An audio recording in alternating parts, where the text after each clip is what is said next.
Ladies and gentlemen, boys and girls, it's time for the Driven Car Review. I'm Christian Moe, and today we're in the 2015 Toyota RAV4. So 2015 is kind of a big year for the RAV4. This marks the 20th anniversary that this model has existed. So happy 20th birthday to the Toyota RAV4. You're almost old enough to drink here in the United States. But for actual 2015, Toyota's not done a lot to change the car. There is a new premium appearance package. It comes with some nice paint, some 18-inch alloys. They didn't send me that one. I just have a normal gray one. This is limited trim, so this is the nicest one you can get. I've got leather steering wheel, leather-esque seats, stuff like that. And yes, if you're paying attention to the YouTubes, I had a 2014 not too long ago, and this is pretty much identical to that one in every way. So let's go over some of the big points here according to our fancy Monrooney sticker. So this is powered by Toyota's pretty ancient 2.5 liter four-cylinder engine. We've got 176 horsepower, 172 pound-feet of torque. That's mated to, thankfully, not a CVT, but a 6-speed automatic. So that sort of helps in the way the thing feels and the way the thing drives. Again, like I said, I am in the limited trim, so I've got some extra niceties. I've got nice padded door panel here that's got this fake leather. Again, the steering wheel's wrapped in leather. Seats, nice two-tone colors, terracotta and black. You know, nice painted, looks sort of metal-ish trim here. It's all pretty nice. I've got an N-Tune system, satellite radio, navigation, start-stop with the fancy key. I've actually got the key down here. The key does have remote start, even though you can't really tell by the key fob. The way it works is you hit lock twice, wait for the lights to flash twice, and then you press and hold lock for what feels like an eternity, and then the car will start. As soon as you unlock the doors, it'll turn off. So it's nice to have that feature, even though it works a little wonky. Driving the RAV4 is just like driving any RAV4 or really any Toyota. There's nothing bad about the way it drives, but there's absolutely nothing outstanding either. It's good enough. Steering is weighted enough for most people. There's not a lot of feedback, but most people don't care. Brakes work fairly well. Throttle is fairly responsive, especially if you put it in a little sport mode. Yeah, it's just a good crossover, but nothing about it screams buy me. And it's a problem Toyota's had with a lot of their models lately. In fact, it's a problem Toyota's had for many, many years. This car is extremely competent. Like, it is a very good crossover for being a crossover. It is a thing that will hold people and stuff, and it will get you from point A to point B, and it will never fail you at that. It's boring, and it's not very interesting, and there's nothing cool or exciting about it other than it's 20 years old this year. So, if we look at our actual entire options list, we have the N-Tune Premium system with JBL audio. That was $785. Adds bigger screen here, 6.1 inches.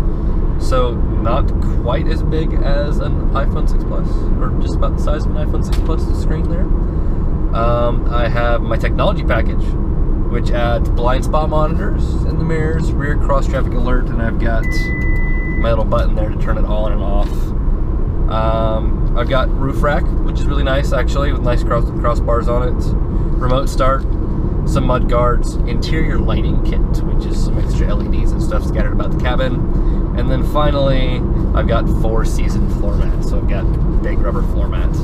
And the total cost of this is $32,298. Now, cost is an interesting thing for me because I think that's a pretty good price for everything you get in this car. Like, this is a very well-priced machine. But I am in not quite the top model because they also sell this with all-wheel drive, and I have a front-wheel drive model.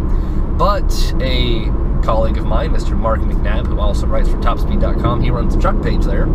He also has one of these this week, and he has the four-wheel drive version. So we've been doing some comparisons.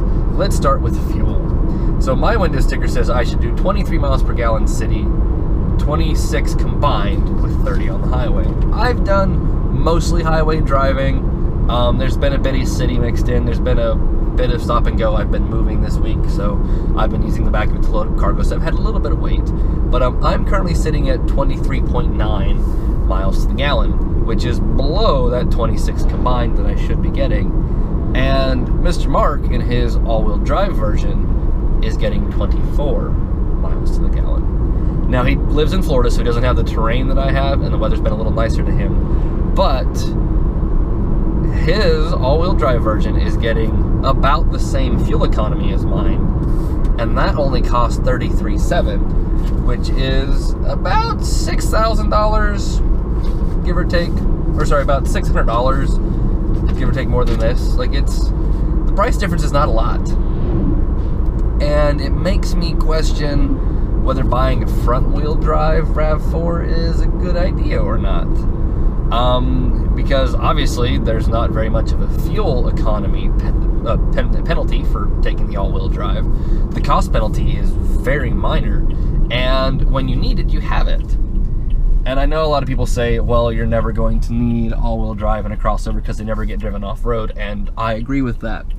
But I had this in my backyard because I'm moving, and I literally mean just in my backyard. Nice, flat, level grass, and I got stuck. Wasn't real wet, hadn't been raining, just grass, and I got stuck.